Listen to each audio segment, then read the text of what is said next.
So tell me how you were any of the songs on the record demos that you just kind of upgraded? Quite a bit, actually.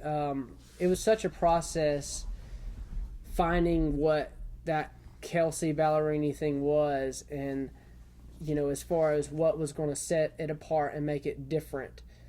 And a lot of that was developed through the demos. So a lot of the demos that we were writing over the course of the 2 years prior before the release and everything got upgraded as final master on the album. We would just go back in and maybe recut vocals or tweak certain parts of it and just to beef it up and make it a record or whatever. But quite a few. And Peter Pan was one of the earlier ones that we wrote. Looking at Stars was another one that pretty much that's the demo with some bells and whistles on it. Let's listen to a little piece of one of those. Sure. Which one? You choose. Let's do Peter Pan, actually, because that's just an interesting track, I think.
So is that one you wrote as well? Cool. So tell me how you built that. Well, this was actually one of the earlier tracks that I sent off to my co-producer, Jason Massey. So I started with the drums, had a little piano part. We got her vocal down, and I sent it to Jason Massey, who ended up adding more piano and those awesome strings and, pretty much the more pop elements of the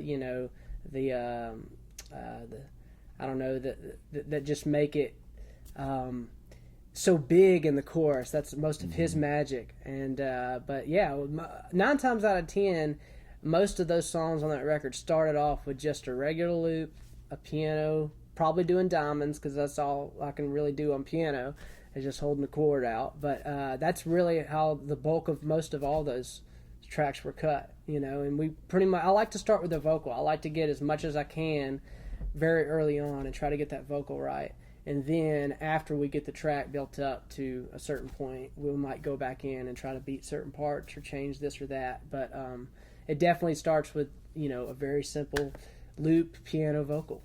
We listened to outside songs.